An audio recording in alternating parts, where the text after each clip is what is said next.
लाल कृष्ण आडवाणी का जन्मदिन है और प्रधानमंत्री नरेंद्र मोदी उनके आवास पर पहुंचे हैं उनको बधाई देने के लिए, शुभकामनाओं को पहुंचाने के लिए। देखिए पीएम की ये गाड़ी और तस्वीर और प्रोटोकॉल के तहत पूरी तरह से सुरक्षा चाक चौबंद। लेकिन अभी इस वक्त लाल कृष्ण आडवाणी के आवास पर पहुंचे हैं प्रधानमंत्री नरेंद्र मोदी उनको बधाई देने के लिए, शुभकामनाएं देने के लिए। आज उनका जन्मदिन है, लाल कृष्ण आडवाणी का आज जन्मदिन है और इस मौके पर पीएम मोदी आडवाणी जी के घर पहुंच रहे हैं, बधाई देने पहुंचे हुए हैं। शुभकामनाओं का दौर लगातार जारी है देश भर से और लाल कृष्ण आडवाणी आज उनका जन्मदिन और इस मौके पर हमेशा अक्सर देखने को मिलता है कि प्रधानमंत्री नरेंद्र मोदी खुद उनके आवास पर जाते हैं और बधाई देते हैं, शुभकामना देते हैं। और हमारे साथ हिमांशु मिश्रा जुड़ चुके हैं। हिमांशु, आज लाल कृष्ण आडवाणी का जन्मदिन है और प्रधानमंत्री नरेंद्र मोदी एक बार फिर से पहुंच गए हैं उनके आवास पर बधाई देने, शुभकामना देने।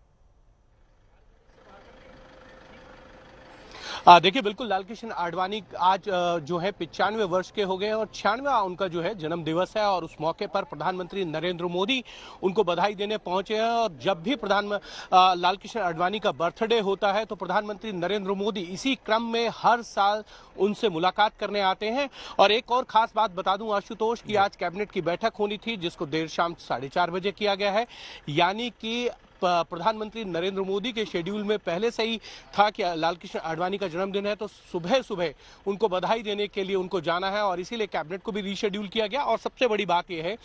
कि 2014 में जब प्रधानमंत्री नरेंद्र मोदी ने पीएम की शपथ ली थी उसके बाद से लाल कृष्ण आडवाणी के घर पर कोई भी मौका हो, किसी भी तरीके का आमंत्रण हो, प्रधानमंत्री नरेंद्र मोदी इसी तरीके से पहुंचते हैं, उनको बधाई देते हैं और साथ ही साथ उनके आशीर्वाद भी वो हमेशा लेते हैं। आप देखेंगे अब से कुछ देर के अंदर जो तस्वीरें आपको देखने को मिलेंगी वो कुछ इसी तरीके की होंगी। और दोनों के रिश्ते बहुत पुराने हैं और हमेशा ये कहते हैं कि लाल कृष्ण आडवाणी और नरेंद्र मोदी दोनों ने जिस तरीके से संगठन को गढ़ने का काम किया 1992 से नरेंद्र मोदी जब दिल्ली आए थे पहली बार और लाल कृष्ण आडवाणी की अध्यक्षता में उन्होंने काम करना शुरू किया था एज ए संगठन सह संगठन मंत्री के तौर पर। वो एक तरीके से कहा जा सकता है कि बहुत ही संगठन को खड़ा भी किया और दूसरी और तीसरी पंक्ति के नेताओं को खड़ा करने का काम दोनों ही नेताओं ने किया था। आप देखिए कि लाल कृष्ण आडवाणी के दौर में चाहे वो खुद प्रधानमंत्री नरेंद्र मोदी हो, वेंकैया नायडू हो, अरुण जेटली हो, सुषमा स्वराज हो, अनंत कुमार हो, शिवराज हो या उमा भारती हो, इन तमाम नेताओं को खड़ा करने का काम अगर किसी ने किया था तो लाल कृष्ण आडवाणी ने किया था। और उसके बाद अब ये काम प्रधानमंत्री नरेंद्र मोदी के साथ जो है वो गृह मंत्री अमित शाह ने किया, चाहे अनुराग ठाकुर हो या अन्य ऐसे नेता हो जो युवा हैं, तीसरी और चौथी पंक्ति के जो नेता हैं उनको खड़ा करने का, यानी कि उनको किस तरीके से राजनीति में आगे बढ़ना है, ये काम जो है खुद प्रधानमंत्री नरेंद्र मोदी और अमित शाह करें। तो एक प्रधानमंत्री नरेंद्र मोदी कब तक लाल कृष्ण आडवाणी का आवास पर रहेंगे, कब तक वहां पर उनकी मौजूदगी होगी और कब निकलेंगे वो? देखिए आशुतोष, लगभग 15 से 20 मिनट तक जो है प्रधानमंत्री नरेंद्र मोदी जो है वो लाल कृष्ण आडवाणी के घर पर रहेंगे और उनके साथ बातचीत करेंगे। और एक बड़ा दृश्य भी शायद आपको दिखने को मिले कि प्रधानमंत्री नरेंद्र मोदी जब आते हैं उसके बाद ही जो है लाल कृष्ण आडवाणी अपने बर्थडे का केक काटते हैं और खुद रक्षा मंत्री राजनाथ सिंह इस वक्त वहां पर मौजूद हैं। और ये दोनों बड़े नेता हैं जिन्होंने लाल कृष्ण आडवाणी के नेतृत्व में पार्टी के अंदर काम किया और अपनी अलग पहचान बनाने का काम किया। और लाल कृष्ण आडवाणी के नेतृत्व में ही दोनों नेताओं जो है परिपक्व भी नजर आए और राजनाथ सिंह ने तो पार्टी की कमान भी संभाली और प्रधानमंत्री नरेंद्र मोदी जिस तरीके से आगे बढ़े हैं उसमें कहीं ना कहीं लाल कृष्ण आडवाणी का काम